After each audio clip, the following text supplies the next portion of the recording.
안녕하세요. 이번 시간에는 우리가 이제 뭘 할 거냐면요. 여러분 지금 듣고자 하는 강좌가 뭐가 된다? 전기 기능사입니다. 그래서 전기 기능사가 이제 예전에 비해서 좀 다르게 이제 문제가 약간 뭐다 이제 어려운 추세로 문제가 출제가 되시는데 옛날 같은 경우에는 그냥 뭐 책을 하나 구입하셔가지고 문제답해서 뭐가 옛날에는 붙은 분이 계셨는데 요즘 들어서는 뭐가 된다? 문제의 난이도가 굉장히 뭐가 된다? 높아진 겁니다. 문제가 높아졌기 때문에 옛날처럼 뭐가 된다? 문제답 하기에는 뭐가 된다? 약간의 뭐가 된다? 힘든 부분이 있고요. 정확하게 여러분이 뭐가 된다? 내용을 알고 계셔야지만 무난하게 합격할 수가 있습니다. 그렇기 때문에 지금 여러분이 뭐가 된다? 열심히 잘 따라오셔가지고요. 시험을 꼭 뭐가 된다? 합격하시면 되시는데 필기 같은 경우에는 총 60문제가 나오고요. 총 몇 개를 그냥 깔아서 넣고 36개 맞히시면 되는 겁니다. 그래서 우리는 이 필기 같은 경우에는 여러분이 열심히 하시면은 뭐가 다 무난하게 붙을 수가 있을 거고요. 실기 같은 경우에는 전적으로 뭐가 된다? 전적으로 제가 제 책임이 있기 때문에 필기 같은 경우에는 여러분이 뭐가 된다? 저도 하고 여러분도 하시는 게 맞지만 실기 같은 경우에는 전적으로 제가 여러분한테 최대한으로 합격해 드릴 수가 있다는 거죠. 그래서 필기만 어떻게 해오시면 실기 같은 경우는 제가 거의 100%는 거짓말이고요. 90% 이상이 뭐가 된다? 실기는 합격할 수가 있기 때문에 필기만 여러분이 어디서 어떻게든 간에 잘 따라오시면 실기는 거의 붙었다라고 생각하시면 되는 겁니다. 그래서 우리가 전기 기능사 같은 경우가 총 과목이 몇 과목이냐면은 3과목으로 진행이 되시는데요. 제일 어려운 전기 이론이 있고 그 다음으로 어려운 게 전기 기기, 그 다음에 바로 전기 설비. 그래서 각각 몇 문제씩 20문제씩 해가지고 총 60문제가 나오는 거고요. 까라고 놓기 때문에 여러분이 36개만 맞추시면 되는 겁니다. 그래서 여러분이 공부하실 때 뭐가 된다? 어떤 부분에다 투자를 많이 하실 것인지를 여러분이 택하셔야 되는 겁니다. 왜냐? 까락이 있다가 하면은 골고루 여러분이 잘 보셔야 되는 거지만 까락이 없기 때문에 여러분이 뭐가 된다? 무조건 36개만 맞히시면 되는 거예요. 결론적으로 여러분이 자신 있는 과목에다가 뭐가 돼요? 점수를 많이 맞히시면 되고 여러분이 자신 없는 과목에다가 최소 개수는 맞히자라는 겁니다. 그래서 여러분이 세 과목을 공부하시다 보면요. 나는 이 과목이 이 과목이 좀 쉽다. 이 과목이 어렵다. 이거는 중간 정도가 되겠다. 라는 것을 여러분이 개인마다 느끼실 텐데, 그래서 여러분이 하시는 과목 중에서 굉장히 쉽다고 느끼는 그 과목에다가 최대한 많이 맞히시면 되는 거고, 여러분이 공부하시다가 제일 자신 없는 과목에다가 최소 개수를 맞히자는 겁니다. 그렇게 계략을 잘 짜가셔가지고 공부하시면 되는 겁니다. 그래서 이번 시간에는 그 세 과목 중에서 좀 어렵게 느끼는 전기 이론이라는 과목을 배우실 텐데 전기 이론이라는 것은 전기 쪽에 들어가면 가장 기본적인 항목입니다. 그래서 어느 부분을 가든 간에 전기 쪽은 전기 이론이 기본적으로 들어가는 거기 때문에 지금 기능사에서 잘 들어두시면요. 다른 과목 할 때 굉장히 편할 겁니다. 그래서 지금 할 것은 전기 이론이라는 부분을 할 거고요. 그럼 뭘 할 거냐면은 전기 이론에 뭐가 된다? 1페이지 보시면요. 제1장 직류회로가 있습니다.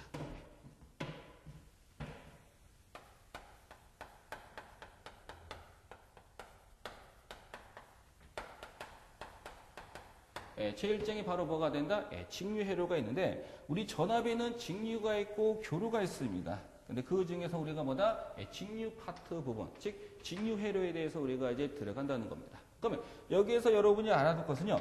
시험 문제는 아니지만 직류가 뭔지에 대해서 간단하게 제가 설명을 한번 드릴게요. 바로 요 직류를 기울은 뭐가 된다?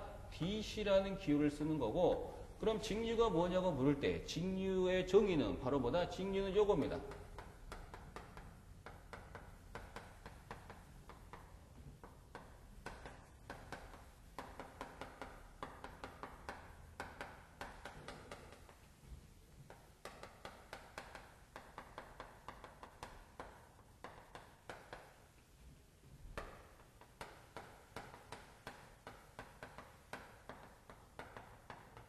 그래서 우리는 직류라는 것은 기호로는 DC를 써서 나타내고 흔히 말하면 여러분이 사용하는 건전지다라고 보시면 되는 거고요. 그 직류는 뭐냐? 기호로는 DC고 시간에 따라 전압 또는 전류의 크기와 방향이 항상 일정한 걸 뭐라고 부른다? 이것을 직류다라고 보는 겁니다. 그러면 직류는 뭐가 돼요? 시간에 따라서 뭐가 된다? 전압 또는 전류의 크기와 방향이 항상 일정한 것을 직류라고 부르고 이때 직류는 바로 뭐가 되냐면은 주파수의 영향을 받는다 만다 직류는 주파수 영향을 받지 않는다. 요 대목을 여러분이 뭐가 된다? 좀 뭐가 된다? 눈에 받으시면 되는 겁니다. 그래서 직류는 뭐가 된다? 시간 영향을 받지 않는다. 즉 주파수의 영향을 받는다 말는다? 받지 않는다라는 것을 여러분이 기억하시면 되고, 그럼 이와 같은 직류에 제가 파형을 그려본다면 어떻게 생긴 파형이냐면 이렇게 생긴 파형입니다. 네, 보십니다. 네.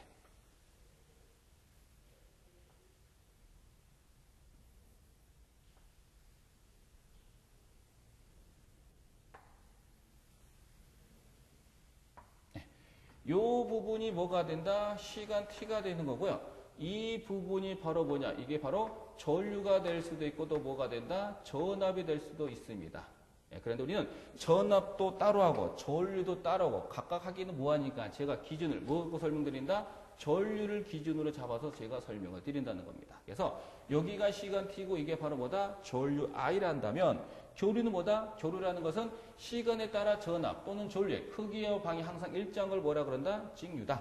그럼 직류는 바로 뭐냐? 바로 이렇게 생긴 파형입니다. 그래서 시간에 상관없이 항상 뭐가 한다? 일정한 파형이 나오는 이와 같은 파형을 우리는 뭐다? 직류다라고 보는 겁니다. 그럼 잘 보시면 시간이 변합니다. 그럼 시간이 이만큼 왔을 때 뭐가 돼요? 요 값하고 시간이 이만큼 왔을 때 요 값하고 시간이 이만큼 왔을 때 요 값. 변동이 있다 없다? 없다. 그래서 시간이 아무리 변해도 뭐가 돼요? 크기하고 방향이 이렇게 항상 일정한 걸 뭐라고 부른다? 이것을 직류다라고 이렇게 부르는 겁니다. 그래서 직류가 뭔지를 한번 간단하게 제가 설명을 드리고, 그럼 직류회로에서 뭐가 된다? 여러분이 뭐가 된다? 아셔야 될 게 있습니다. 바로 첫 번째가 바로 저항회로가 있습니다. 뭐가 있다?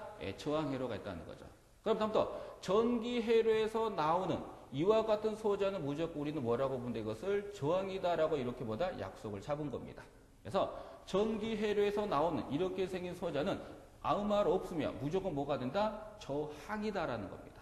그럼 제가 이 저항을 기울여는 뭐가 된다? R이라는 기호를 쓰는 거고, 이때 저항의 단위보다 이렇게 생긴 뭐가 된다? 옴의 단위를 쓴다.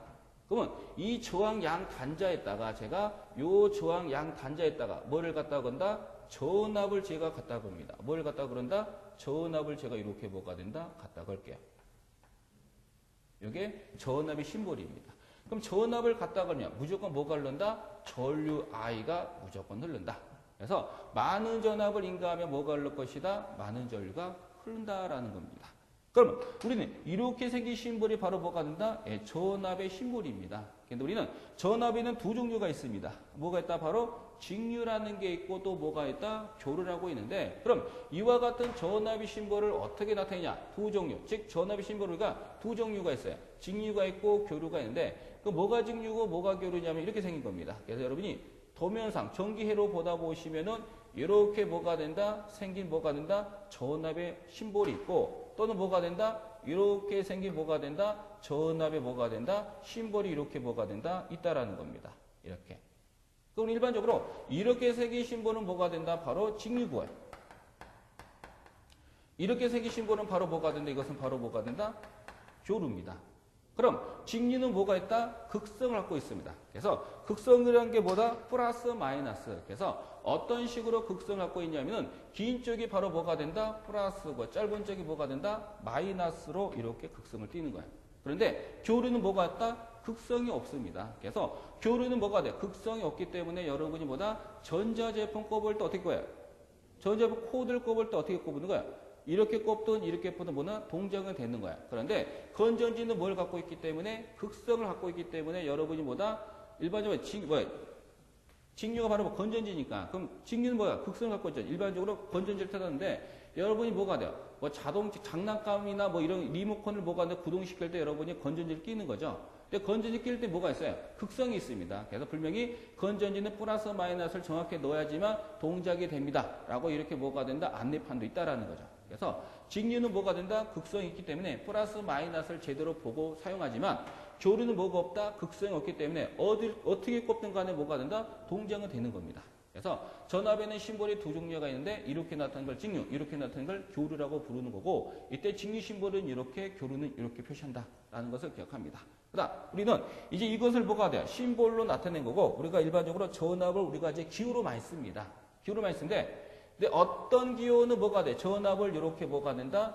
대문자로 나타낸 기호가 있고, 어떤 기호는 전압을 이렇게 뭐가 된다? 소문자로 나타내는 기호가 있습니다. 그래서 일반적으로 전개에서는요, 대문자로 나타내는 것은 바로 직류를 뜻하는 거고, 소문자로 나타내는 것은 일반적으로 뭐다? 조류의 의미를 갖고 있다.